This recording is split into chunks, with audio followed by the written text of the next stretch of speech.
Welcome to Women Innovators in Tech Spotlight, where we celebrate the powerhouse, the changemakers, and the visionaries redefining the future of technology.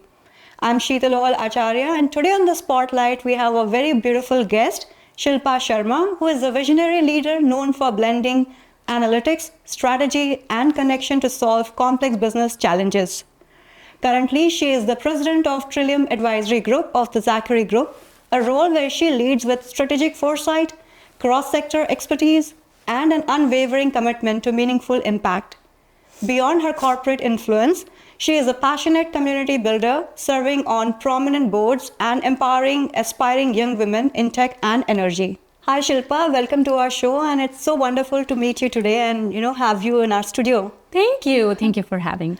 So wonderful. So Shilpa, usually, I start my conversation with the career journey. Yeah. But today's show is extra special because we both come from the same city. Yes. And also we have done our graduation from the same college. I know. Right? And the coincidence we are meeting today.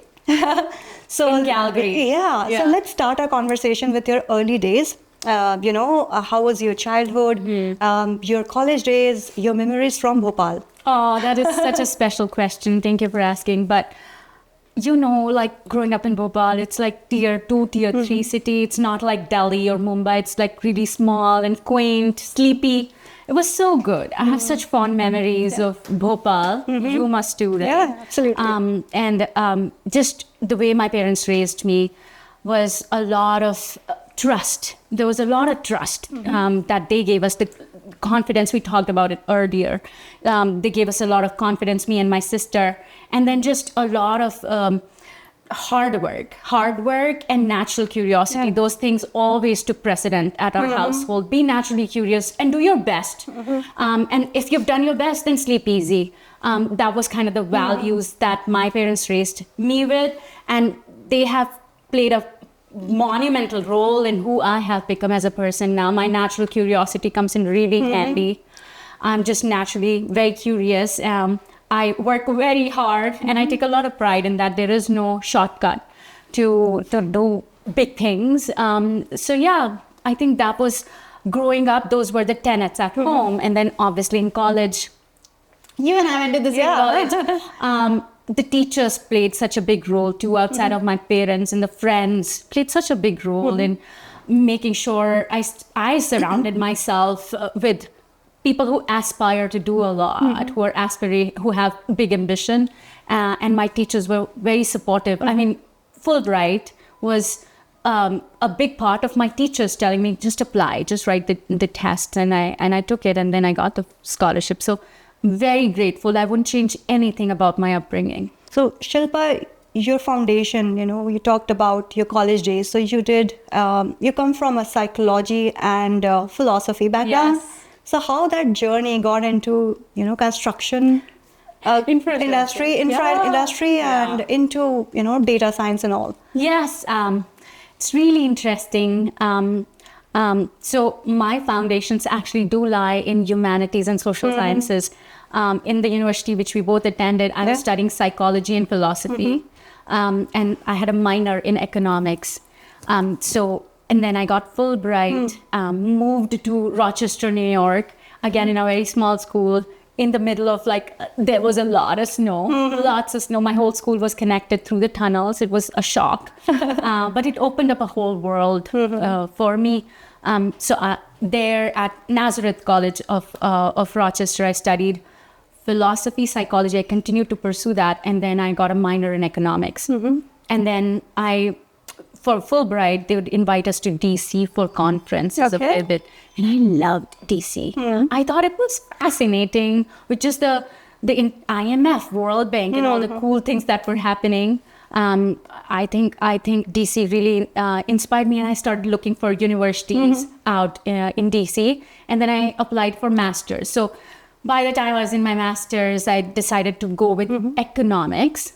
And that kind of laid my foundation for data, analytics, a lot of big data. And in our days, 20 years ago, I'm sorry, I'm dating myself, but we didn't even call it big data. Yeah. So with my master's in economics, it was a good, lots of regressions and analytics and how do you deal with big data sets. Right. So that sort of laid the foundation.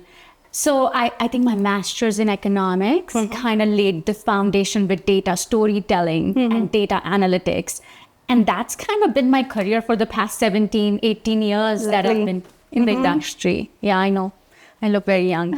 You are, absolutely. Yeah. So Shilpa, now let's talk a little bit about your early career days, where it all started and your very first job and any memories and learnings from those. Oh, yeah, it's just so interesting when you start out your career and you're so young and you want to take over the world. So I was very much like that. My first job was in DC with internships and stuff. That's how I started.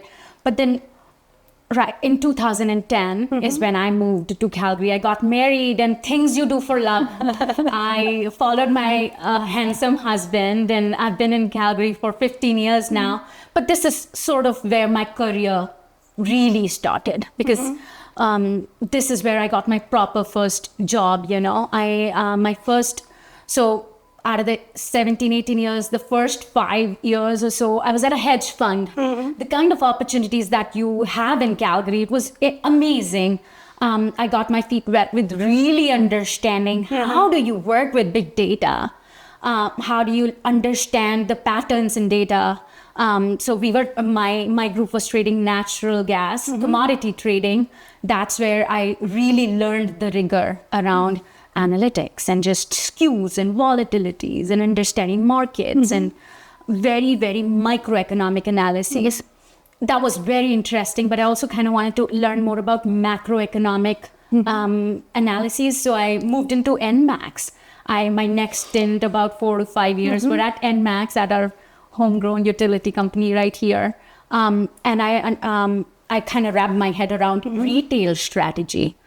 The macroeconomics. So you look at data from really micro lens, but how do you bring it up and look at it from a macro? Yep. So over there, I understood like the customers' profiles and pricing. How does that change their behavior? Price elasticity of demand and all those good old economics concepts, right? That was very interesting again. But they are a bit of a monopoly. There's opportunity to do a lot with data is very little. But I wanted to find an industry or be a part of an industry that could do more with the construction or infrastructure projects, generate a lot of data, but they don't use it. So it's called dark data. So I found myself starving for an industry that's ready to do more with data and construction infrastructure projects. I found an opportunity to just solve very, very complex problems, start making sense of some of this dark data and start telling those data stories. And here we are, 6 years at Trillium now, 4 years part of the Zachary Group. I am a pre-acquisition hire. So I've really helped, I think I can say, but like help the company grow and take it to where it is right now. Oh, lovely. Great to know, Shilpa. You had such, rich experience, across various different industries from energy to now like infra and construction, and very interesting to know about your previous experiences.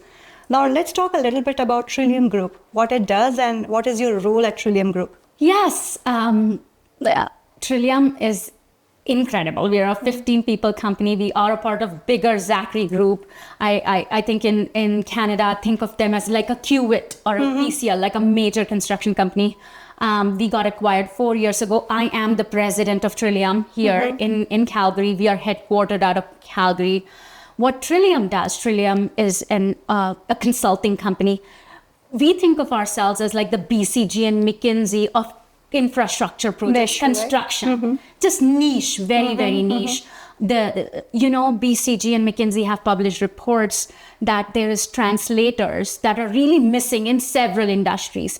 People who can, specifically in ours, people who can speak technology, but understand construction project life cycle and project pain points. A lot of the times tech people enter into the industry, but they have no idea of what really the day-to-day challenges are on a construction site, or vice versa. People from construction can't speak tech at all. So we have found ourselves this niche spot where we can speak both and we help projects be run smoothly. be run more efficiently, less money, right? Like everybody wants to save money and do a better job of building. We just build better. So that's what Trillium does. The tenets on which we are based on is advanced work packaging, workplace planning, analytics, good at analysis out of dark data, making sense of it, building out processes that scale and last longer in organizations. That's kind of our bread and butter. In my current role, though, I have a stellar team. So my literal job now is to make sure I shovel the snow and I stay out of their way and I keep the lights on. Lovely. So they can just go and wholeheartedly support complex projects in North America. So Shilpa, throughout your journey so far, what all are the projects you feel most proud about? There's been so many experiences that I'm so grateful for. But I'll keep it fairly relevant to what we are doing right now at Trillium. I'm extremely proud about the specific and measurable value that we bring to our clients. We have some, we are growing in the space. We started out as supporting owner-operators in the heavy industrial energy sector, oil and gas here in Western Canada. And now we are kind of doing a lot of we're working on the most exciting infrastructure projects right now, data centers out in Texas. I think what I'm really proud of is how we've been able to pivot, one, and two, how we've been able to harness some of our unique talent here in Calgary, in Alberta, which has been trained on some of the most complex projects and deployed them on some of these really, really interesting projects that are being built right now that are going to shape the future for the next century. The other thing that I'm really proud of is we prove out value on small scale on one project, and the clients see that and how the national contracts are being spun out. You start out small, at a smaller scale, at a small project, but then that word of mouth and everybody hears about the great work Trillium's done, my team has done, and then you get invited to one, negotiate national level contracts, which has now happened 2 times, or two, then present the work that we are doing at global scale, at very niche events, has been quite exciting. So when we look at the talent in Calgary, so based on your experience, how do you see the future of Calgary or the people in Calgary, the talent that we have? How do you see that from your perspective? I feel very passionately about the talent that we have here in Alberta. We have been trained on some of the most complex LNG, oil and gas projects, and our safety standards have become the benchmark for the rest of the industry in North America. Wonderful. Right? And just the kind of scale we are able to manage and deal with turmoils in the markets, because energy, like any other sector, is very cyclical. Right. How we're able to scale up and then scale down and just adapt ourselves to that uncertainty is monumental. We sit on rich talent here in Western Canada, in Alberta, and there's a big market for that talent across the globe, especially in North America. So I feel Canadian leaders should figure out ways, and I am trying to do that certainly myself, to harness this untapped potential, or tapped in some cases too, and take it to market.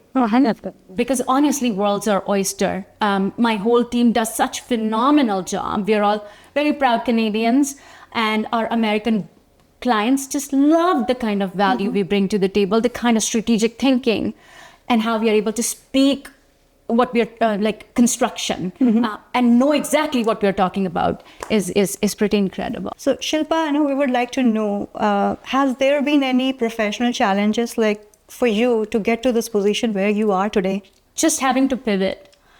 When you are predominantly serving clients who are 80% of your clientele is sort of oil and gas or energy sector, from then having to pivot to now serving new set of clients, which is where the mega trend is to honestly look for where growth opportunities are. And a couple of years ago, we were certainly at that point where we are like, we're going to have to pivot, and that has to be quick. So finding those niche markets, like how would we get into data centers? So certainly not a lot is being built here. How do you pitch to clients down south? Was a bit of a conundrum that I found myself in. But I think uncertainty, and times still are pretty uncertain, right? Like there's always a fair bit of uncertainty in the market. But uncertainty is also, it's a canvas for you to paint on. Right. It's a prime real estate for leaders who are just going to jump on those opportunities and move fast and be bold. Absolutely. So I enjoy that. So I was thriving last couple of years ago when we had to strategically figure out what is that next phase of growth going to look like for Trillium. So those have been some challenges, but also opportunities, right? How do you harness this amazing talent that you have, pivot, build strategic relationships, be in the right rooms where the high-stake discussions are happening fast, and be likable. People like to work with people they like. Be likable. And soft skills is a big thing, right? Like, be likable, do a great job, but that's basic. But on top of that, be nice, be likable. And as Canadians, it's easy to like us. Wonderful. Yeah, so those That's have been some amazing. challenges, but I think we've done a great job of overcoming that. We're growing. I'm hiring constantly, and I'm very proud of where we've come. That's a great answer, Shilpa. And I love the way you explained that, turning challenges into opportunities. That's what a great leader does. And so are you. So Shilpa, like with all your experience into consulting and overall experience in technology and construction, right? So if you have to give one piece of advice to young talent who are looking to make their career, especially in consulting, what that advice would be? I think two things I could talk about. One, just taking some risk. When you need to have some skin in the game, take some risk, do big things, dream big. Honestly, don't put yourself in a shell, or world's your oyster, right? Like, think big. So that would be it. Like, take some risk, and you're never old. You're young, 20, 30, 40. Yeah. It's all young. You can constantly reinvent yourself. There's no age, there's no limitation to what you can do. And two, I think the second piece of advice would be learn to work with your hands in construction or infrastructure projects. We are on a wave of losing a lot of talent because a lot of people are retiring and leaving the industry. And those superintendents and everybody who worked through the journey, journeyman, foreman, there's a wave of people retiring, and there's no young talent to take over. So, and the opportunities are endless. This next phase of just how much infrastructure projects are being invested in and built is unreal. So learn vocational, go to SAIN, take courses where you learn how to do electrical work and plumbing, and all that will come in really handy over the next few years. That's such wonderful advice, Shilpa. Thanks for sharing that with us. Of course. Now, Shilpa, let's talk a little bit. I'm just like kind of changing lanes here. Yeah. Let's talk a little bit about your family life. Off camera, we were talking, you have a very supportive husband. So we would love to know more about him and your cute little kid. Yes, I have a very busy professional, but also very, very full personal life. My son is 4.5. He'll be 4.5 in Jan. And then I have a very supportive spouse, very intelligent, very, very smart, who also keeps me on my toes and constantly challenges me. But yeah, Ari, my son, keeps me busy with a lot of, "Mommy, read all the books, Mommy." Lots of books are being read all the time in the evenings. Dinner conversations. Also sometimes, "Mommy, can I just watch some Paw Patrol?" And That's the age, right? Yeah. Lots of negotiations. So that, and then obviously over the weekends we are very busy with hiking, exploring our beautiful outdoors. Absolutely. In Canada, we are so lucky to call this our backyard. Yeah. So I'm very proud of just taking him out and embracing the snow, hiking. Even in wintertime, we'll get out. We have a couple favorite spots that look glorious in wintertime. So So that keeps me very busy. My husband is very supportive. I couldn't do anything without him. And I was telling you earlier, now I know why in Academy Awards people thank their families. Yeah. Because honestly, when I have to travel a fair bit, and some days are so long, and it goes vice versa. Some days for my husband are so long, and you need a true partner Absolutely. to step in. I have no family here. My husband and little guy are and our cat is the only family. So he steps in and he just makes sure Ari is busy and taken care of. And when I'm traveling and when he needs me, obviously I am there. There is no work-life balance. Some days your work requires a lot more of you. Some days your family does. Yeah. So we've struck our balance, and I run a lot on coffee and chai and tea, and then just only 5-6 hours of sleep. But we're making it work, and we are having fun. Wonderful and beautifully expressed, Shilpa. So, Shilpa, I'm really loving our conversation. It's really lovely to know about your journey, about your experiences. Now we're almost nearing end of our wonderful conversation, and we have a rapid fire round to play. So, are you ready? Yes, as ready as I can be. Your favorite childhood hangout spot in Bhopal? Oh my God, Top in Town, the ice cream place. Common. Yes, so nice, right? It was lovely. Yeah. Those fond memories. Oh, and Ame Bakery Hut. Same here. Yeah, Yes. yeah, right. Yes. And the lakes. The lakes, obviously the lakes, so beautiful. Wow. Yeah. Coming on to the next question. Yes.